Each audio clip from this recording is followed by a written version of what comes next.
కూడా అందరితో సమానమే. అందరూ మీన్స్ పురుషులతో సమానమే. సమానత్వం కోసమే కదా మనం చేసేదంతా కూడా. ఈ ఉద్యమాలు ఇవన్నీ వచ్చింది కూడా సమానత్వం కోసమే కదా. ఆ సమానత్వం అనేది మహిళల్లో కూడా రావాలి, మహిళలు కూడా అన్ని రంగాల్లో ముందుండాలి అనే దానికోసమే మనం చేసే ఈ పోరాటాలన్నీ కూడా. ఇంతమంది వీరనారీమణులు చేసింది కూడా అదే కదా. మహిళల్ని, అణగారిన వర్గాల వాళ్ళని పైకి రానివ్వకుండా ఎప్పటికప్పుడు తొక్కేస్తూ మీ వల్ల కాదు, మీరు చేయలేరు, మేమే చేస్తాము అనే ఈ ధోరణి తగ్గిపోవాలి. అందరినీ సమాన భావంతో చూడాలి. ఎక్కడ ఏ అవకాశాలు వచ్చినా కానీ అందరికీ సమాన అవకాశాలు కల్పించాలి అనే భావంతో వాళ్ళు చేసింది అప్పుడు పోరాటాలు కూడా. ఆ ఉద్దేశంతో మనం ఇప్పుడు ఇక్కడ మీటింగ్ పెట్టుకోవడం జరిగింది. మహిళలు ప్రపంచీకరణ అంటే ఏంటి?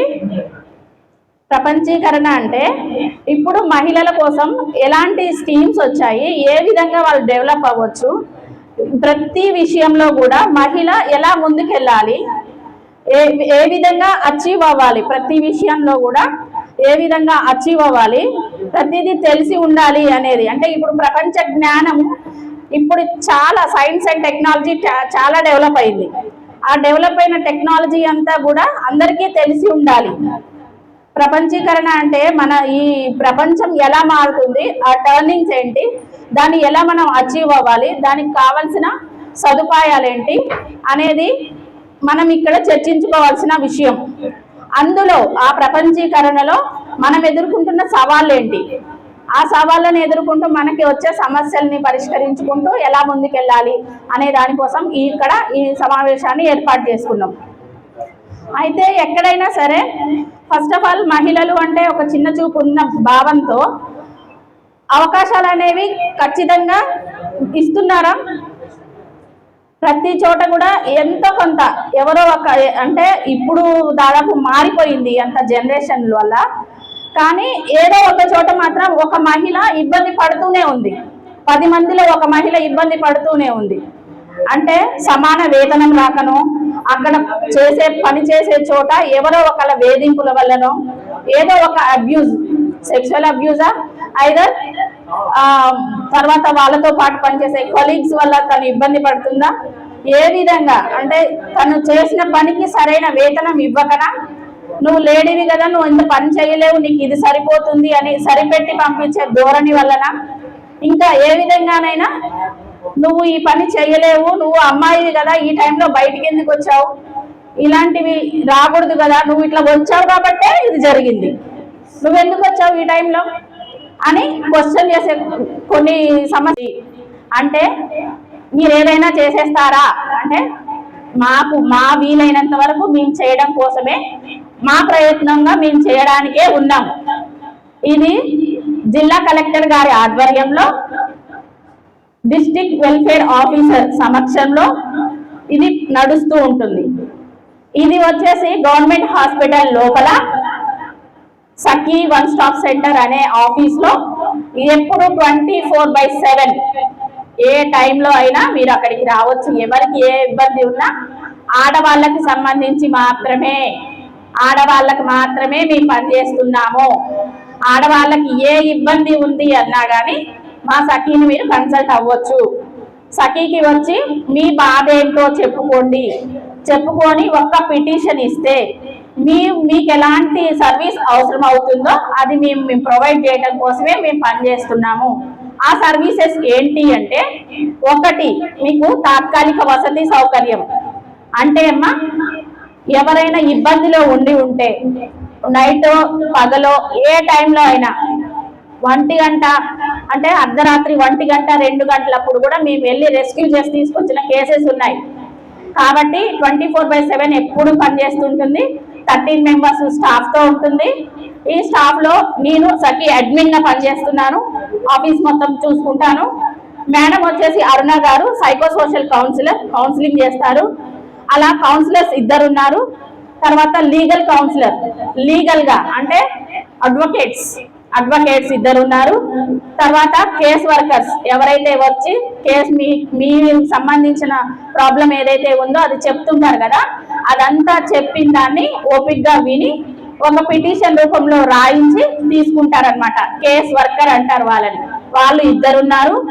తర్వాత పారామెడికల్ వర్కర్స్ అంటే ఏదైనా చిన్న చిన్న గాయాలు కానీ ఏదైనా ఇబ్బందులు, భార్య భర్త తగాదా అయింది అనుకోండి, కోపంలో ఏదో కొట్టుకున్నారు, ఆమెకి ఏదైనా చిన్న ఇన్సిడెంట్ లో ఆ గాయాలు ఏవో అయ్యాయి అనుకోండి, ఆ టైంలో వాళ్ళని అప్పటికప్పుడు ఫస్ట్ ఎయిడ్ చేసి తీసుకొచ్చి వాళ్ళకి ట్రీట్మెంట్ ఇవ్వడం కోసం ఈ పారామెడికల్ వర్కర్స్ అనే వాళ్ళు 2 పనిచేస్తుంటారు. అది డే అండ్ నైట్ షిఫ్ట్ లో పనిచేస్తుంటుంది. ఈ షిఫ్ట్ లో పనిచేస్తున్నప్పుడు ఎవరి షిఫ్ట్ లో వాళ్ళు వర్క్ చేసుకుంటారు. ఇది వచ్చేసి గవర్నమెంట్ హాస్పిటల్ లోపలే ఉంటుంది కాబట్టి ఫస్ట్ ఎయిడ్ వర్క్ అంటే వీళ్ళు చేస్తారు. ఇంకా ఫర్దర్ గా మెడికేషన్ కానీ ఇంకేదైనా వాళ్ళకి అవసరం ఉంది అంటే మెడికల్ సర్వీస్ మేము తీసుకెళ్లి స్వయంగా వాళ్ళని పట్టుకెళ్ళి డాక్టర్స్ తో మాట్లాడించి వాళ్ళకి కావాల్సిన ట్రీట్మెంట్ ఇప్పించి వాళ్ళని తీసుకొని మళ్ళీ వచ్చి మా దగ్గర షెల్టర్ ఇవ్వడం జరుగుతుంది. ఇలా ఏ ఇబ్బందిలో ఉన్న మహిళ ఫోన్ చేసినా గానీ, అంటే భార్య భర్త తగాదా అవుతుంది, అత్త కోడలు తగాదా అవుతుంది, అక్కడ ఆ క్షణంలో వాళ్ళు అక్కడ ఉండలేని పరిస్థితి ఉంటే మేము ఇట్లా మీ దగ్గరికి రావాలనుకుంటున్నాం, మేము ఇక్కడ ఉండలేకపోతున్నాం అంటే, ఉంటే మా పరిస్థితి ఏమవుతుందో అన్న భయం మాకుంది అని కనుక మాకు ఫోన్ చేస్తే రెస్క్యూ వ్యాన్ ఉంటుంది. వ్యాన్ లో స్టాఫ్ వెళ్ళిపోయి తనని తీసుకొని వచ్చి మా దగ్గర 5 days వరకు మేము మా దగ్గరే తాత్కాలిక వసతి సౌకర్యం అనేది కలగజేస్తాం. ఆ తాత్కాలిక వసతి సౌకర్యంలో తనకి కావాల్సిన టూత్ బ్రష్ దగ్గర నుంచి వదిలిపెట్టట్లేదు, చిన్న పిల్లలైనా వదిలిపెట్టట్లేదు, ముసలి వాళ్ళైనా వదిలిపెట్టట్లేదు. అడుగుగా బాధపడుతూనే ఉన్నారు. ఆ బాధలకి పరిష్కారాలు అనేది ఏ చట్టం వచ్చినా కూడా, ఏ ముందుకు వచ్చినా కూడా సమస్య అనేది పూర్తిగా ఎవరు చేయలేకపోతున్నారు. అందుకోసం మనం ముందుకు మన సమస్య వస్తుందంటే మనమే ముందు అడిగేయాలి. అప్పుడైతే మన సమస్యను మనం పరిష్కరించుకునే విధంగా ఉండాలి. ఎకనామికల్గా స్థిరపడి ఉండాలి, ఆర్థికంగా స్థిరపడి ఉండాలి. ముందు ఏమైనా గట్టిగా మాట్లాడితేనే ముందుకు పోయే పరిస్థితి ఏర్పడుతుంది. ఇప్పుడు మరీ రాను రాను రాను రాను ప్రేమ పేరుతోటి మోసాలు ఎక్కువైపోతుంది, తెలియని వాళ్ళ పరిచయాలు ఎక్కువైపోతున్నారు. ఇలా చాలా ఇబ్బందులు గురవుతున్నారు. ఒక అమ్మాయి వచ్చింది సాఫ్ట్వేర్ జాబ్, ఒక అబ్బాయి 5 ఏళ్ళ నుండి పెళ్లి కాకముందుకే ఆమెతో ఇల్లీగల్ కాంటాక్ట్ పెట్టుకుంది. ఈ అమ్మాయి సంపాదిస్తూ తల్లిదండ్రులు అంతా కష్టపడి అంత పెంచి పోషించి ఒక ఉద్యోగం వచ్చిన తర్వాత తల్లిదండ్రులు చూసుకోవాల్సింది. ఆ అబ్బాయి మోదులో పడి మంచిగా ఉపయోగించుకున్నాడు, డబ్బంతా తీసుకున్నాడు. ప్రేమ పేరుతో పెళ్లి చేసుకునేసరికి వద్దు, నేను పెళ్లి చేసుకోను, నాకు అవసరం లేదంటుంది. ఇప్పుడు ఆ పాప ఏం చేయాలి? తల్లిదండ్రులకి చెప్పుకోలేదు, ఈ సమాజంలో ఇబ్బంది పడిపోతుంది. ఇప్పుడు ఆ అబ్బాయే కావాలంటుంది. ఎవరు వచ్చి ఏం కాపాడుతారు? కేసు ఏమంటే కేసు జరిగింది, ఏం చేస్తున్నారంటే లేకపోతే సెటిల్మెంట్. ఇప్పుడు ఆ అమ్మాయి అన్యాయం అయిపోయినట్టే కదా. మరి ప్రేమ పేరుతో ఎందుకు మోసం చేయడం? అందుకోసం ఎవరికి వాళ్ళు రక్షణ పొందేటట్టుగానే ఉండాలి. కానీ అంతా మోసపోయి అంతా చేతులు గాలి ఆకులు పట్టుకున్నాక ఏం ఉపయోగం లేదు. మన దగ్గరకు వస్తే షీటింగ్ పోమంటారు, వాళ్ళు ఏం చేస్తారు? పిలుస్తారు, మాట్లాడతారు, వద్దులే అంటే ఊరుకునేది లేదు. అట్లా ప్రేమ పేరుతో చాలామంది ఇబ్బంది గురవుతున్నారు. చిన్న పిల్లలపై మా దగ్గర నిన్ననే 4 కేసులు వచ్చినాయి. చిన్న పిల్లలపై కూడా వెళ్తాయి జరుగుతున్నాయి. మా దగ్గర వచ్చిన కేసులలో ఎక్కువగా తాగడము, ఇబ్బంది పెట్టడము, అక్రమ సంబంధాలు ఏర్పాటు చేసుకోవడం, పిలిస్తే మా దగ్గరకు వచ్చి కేసు పెట్టాక పిలిస్తే కూడా రెస్పాండ్ కాకపోవడం, మీరేం చేస్తారులే అని అశ్రద్ధ ఉంటుంది. మన దగ్గరికి వచ్చినప్పుడు మేము వెంటనే ఒకసారి రాకపోయినా మళ్ళొకసారి అయినా డేట్ పెట్టి వాళ్ళని పిలిపించి మాట్లాడతాం. వాళ్ళకి సంబంధించి ఇష్యూ చేస్తాం. వాళ్ళు రాలేదు స్కూల్లో, లేకపోతే పోలీస్ స్టేషన్ దగ్గరికి అయినా పంపించేసి వాళ్ళకి కేసు పెట్టించైనా మాట్లాడతాం.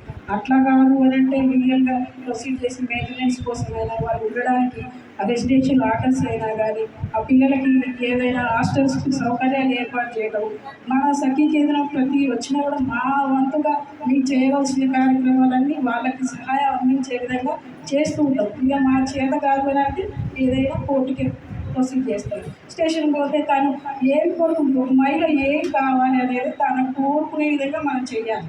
మనం వాళ్ళంతకు మించి పోకూడదు.